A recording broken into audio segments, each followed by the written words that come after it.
Hey les fans de Lego, bienvenue sur l'épisode 3 du projet Rogue One. Alors oui, vous l'attendiez depuis un bon mois et demi je pense, et le voici, le voilà. Et aujourd'hui on va s'attaquer au design des montagnes et des zones rocheuses.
Alors, pour vous introduire cette vidéo, j'ai préparé un petit support. Ok, donc nous voici sur le petit support. Donc c'est concrètement un design de page que j'ai réalisé, que je réaliserai je pense pour chacun des projets de construction sur Studio et même hors construction.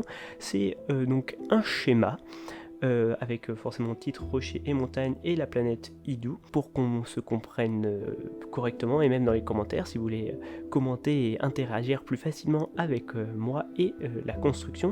Comme il y a 9 base plates, eh bien on va jouer à la bataille navale et on va dire par exemple en A3, donc ça correspond à cette base plate, il faudrait quelque chose, améliorer le relief, tout ce que vous voulez dire, vous pourrez vous exprimer selon cette manière et on communiquera beaucoup plus facilement. Donc on va s'attaquer rapidement à l'explication du schéma.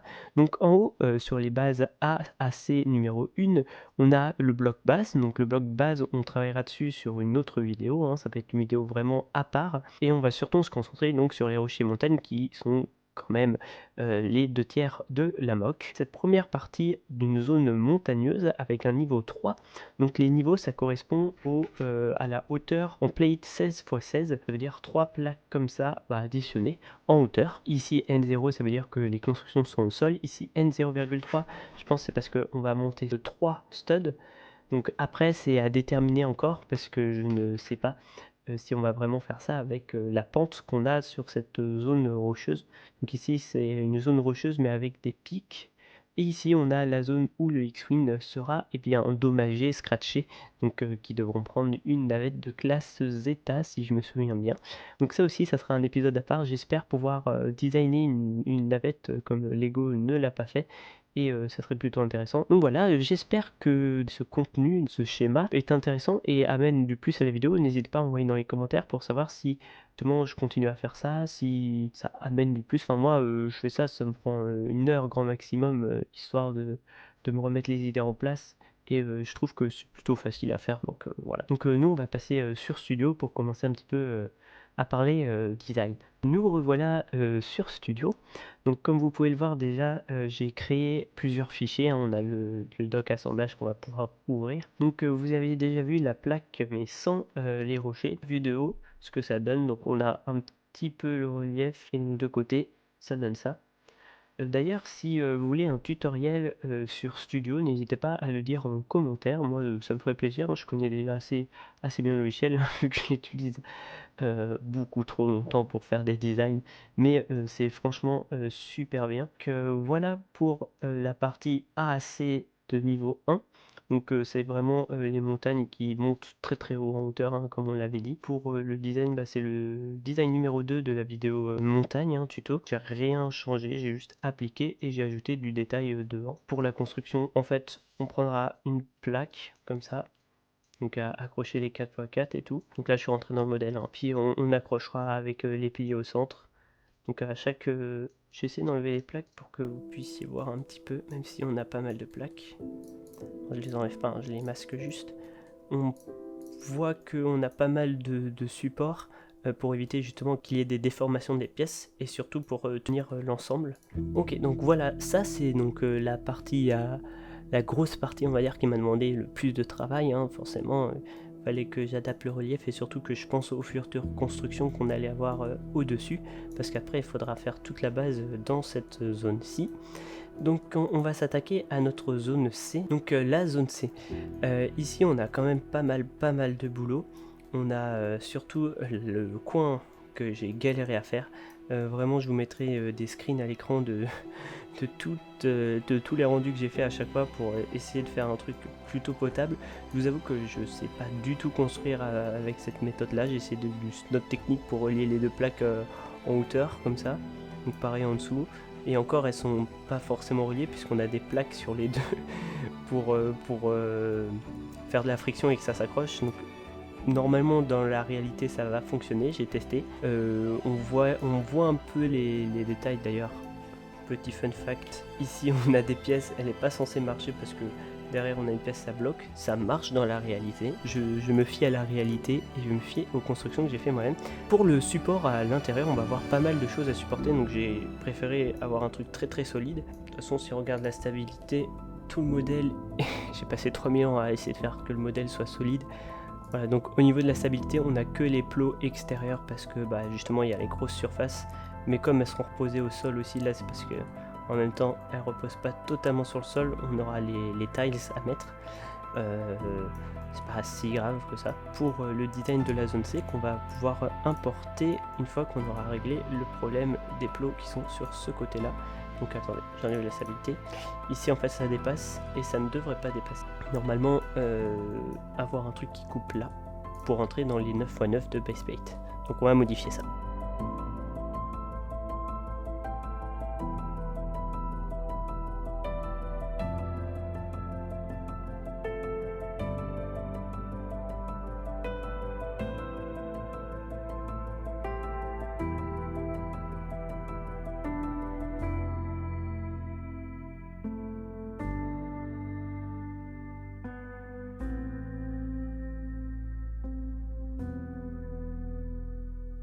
Ok, donc je viens de découvrir que j'avais fait une erreur de design.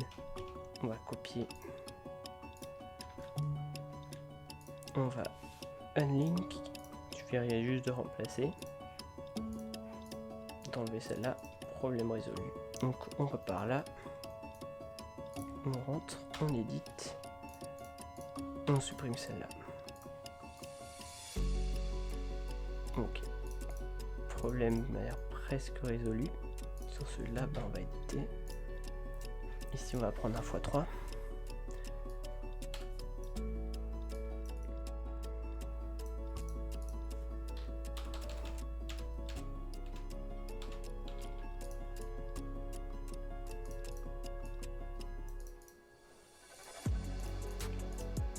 Et là, on a déjà la pression sur le plot en lui-même.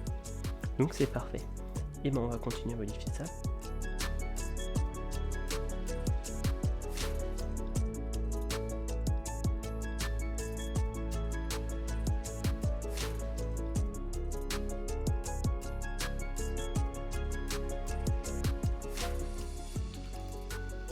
Ok, bon, ça sera peut-être un peu moins solide, on va checker la stabilité. On a un peu plus de tension sur ces pièces là, mais c'est encore passable et je pense que ça sera passable aussi dans la réalité. Donc on va pouvoir copier ça sur notre assemblage final. Ok, on est de retour, on va supprimer ça puisque ça fait un bug. Et la moitié de notre assemblage qui était là. On va le coller. En espérant que le bug ne revienne pas. Et bien on va créer un nouveau submodèle. On va appeler zone-3C. Donc on a quand même pas mal avancé, hein, juste en ajoutant ces paires là. Donc forcément on a tout le sol à continuer. Donc je pense que je vais garder le pattern foncé. ça peut prendre énormément de place. Donc on s'est attaqué à la zone C, maintenant on a toujours soit la zone de l'entrée, soit notre zone de pattern, donc ça serait bien de commencer à faire tout ce relief là. Pattern, zone rocheuse. Donc pour les zones rocheuses, je suis parti sur ça, donc plein de pics rocheux, etc. Et comme on est, je vous rappelle, hop, on remet ça là comme ça, comme on est sur du relief de 1 par 3, on va déjà commencer par faire le relief. Donc c'est parti.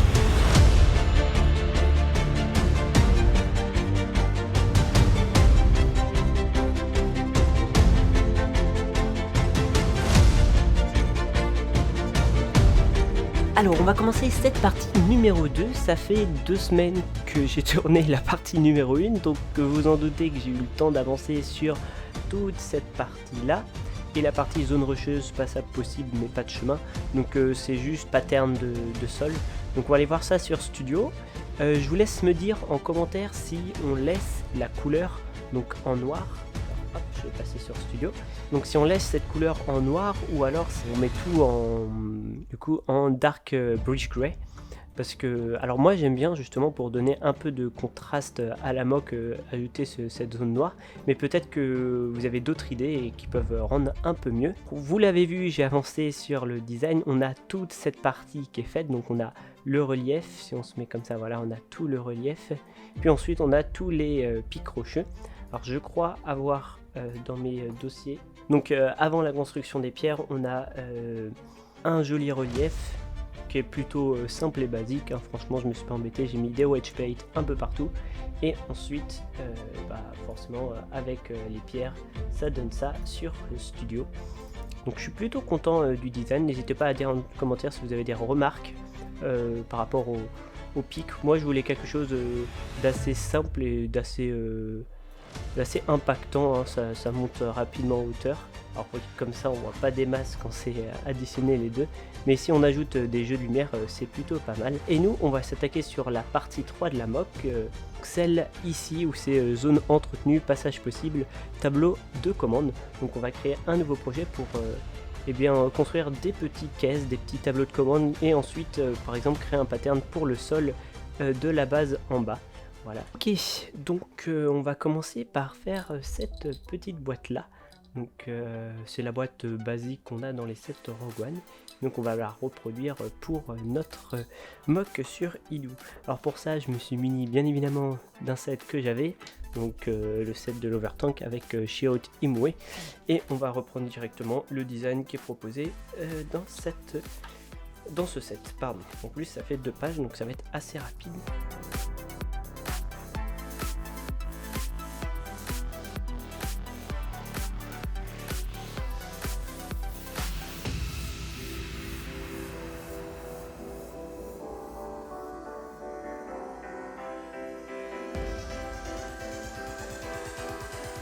Perfect, et voilà.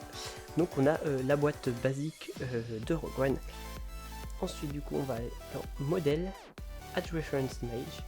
Là vous voyez pas forcément ce que moi je vois. Et je vais aller dans mon projet. J'ai importé directement des trucs de YouTube et moi j'aimerais bien construire celui-là qui est juste ici. Donc je pense pas que ça peut être trop difficile, hein. Je vais regarder un petit peu.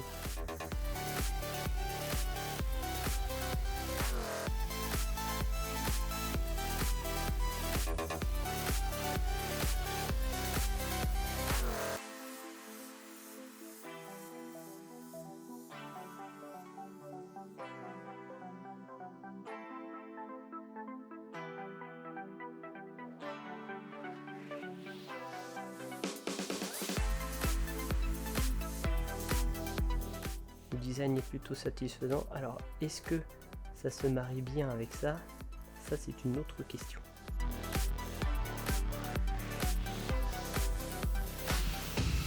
Bah vous savez quoi, on va le laisser de côté. En attendant, on va créer un submodel, on va faire weapon holder, et on va l'appeler main.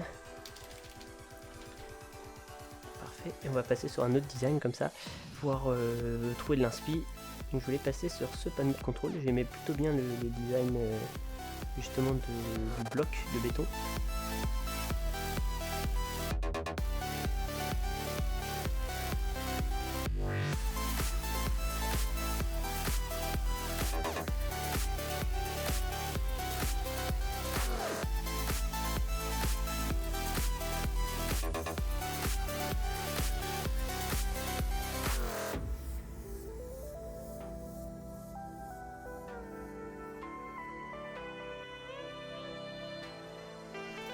Ok, donc on va partir là-dessus, on va l'appeler Slope Panel. Ah, est-ce que c'est ressemblant? Ouais, pas beaucoup. Hein. Ça fait un petit truc gros et sympa qui va se fondre dans la roche. À voir. Ok, donc pour ce prochain panel, on va faire un truc assez simple.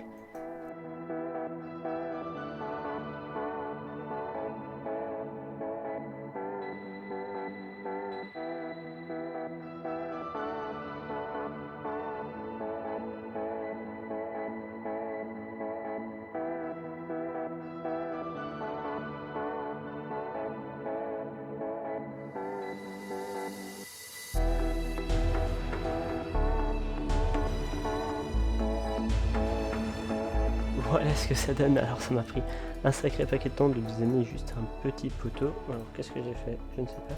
Voilà, juste un petit poteau. Donc là forcément on aura sa branchée. Hein. Et donc voilà un peu le design par rapport à celui d'origine. Toc. Voilà, et celui-là on va l'appeler computer. Avec un M c'est mieux. Computer. Donc forcément ça peut donner des idées pour refaire celui-ci.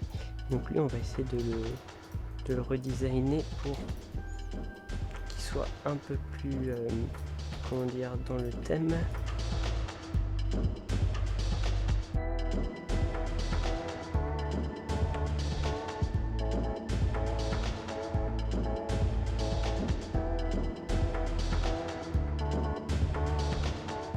Là on est très orange, là on est un peu plus noir. C'est pas grave. Donc voilà. Je trouve ça plutôt pas mal. Donc on aurait un petit truc comme ça, un endroit avec des armes, ça, et puis il y avait une create en mode boîte. J'essaie de retrouver ça. Donc en fait c'était celle-là. Elle me paraissait grosse mais en même temps pas si grosse que ça.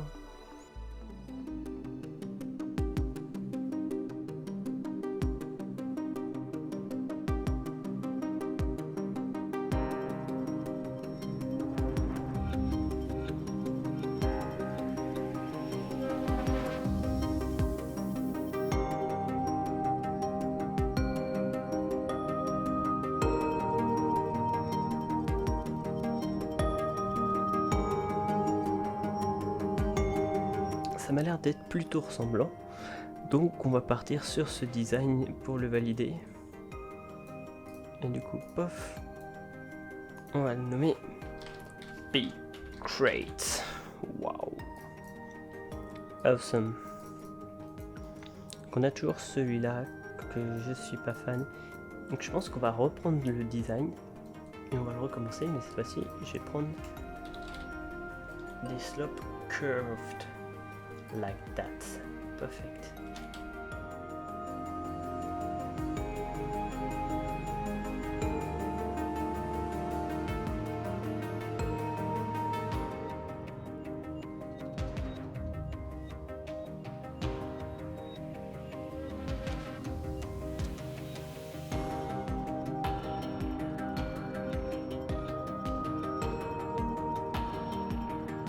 Bon, vu que j'ai bossé je ne sais combien de temps pour obtenir des designs qui sont pas folichons, je vous laisse me dire dans les commentaires, me montrer dans les commentaires si vous arrivez à reproduire ça.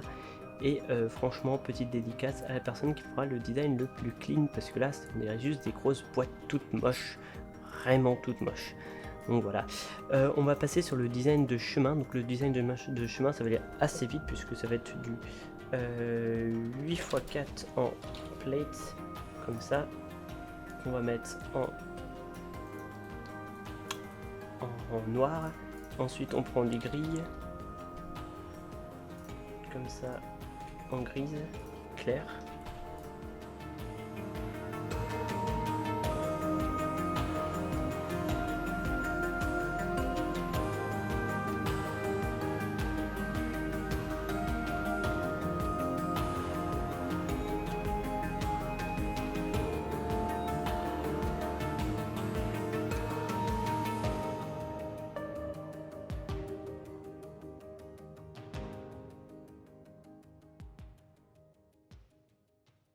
Donc voilà, et ça serait les routes du projet. Donc voilà ce qu'on a fait pour cette troisième et dernière partie concernant la base. Alors j'ai réfléchi et je pense qu'on fera le dessous de la base quand on aura fait la grande échelle qui descend du haut de la base, parce que sinon je vais devoir recaler tous les chemins, etc. et ça va être plutôt embêtant. Donc on va se concentrer, on a déjà créé ça. Je vous ai déjà donné des petits designs à me proposer si vous voulez créer d'autres modèles pour le projet. Et donc nous on se retrouve pour une prochaine vidéo. Donc j'ai une vidéo qui a été tournée en mai, je dois encore la monter. Elle est pas si longue que ça, hein. Je pense que je pourrais la sortir d'ici un mois si je prends le temps de la monter correctement.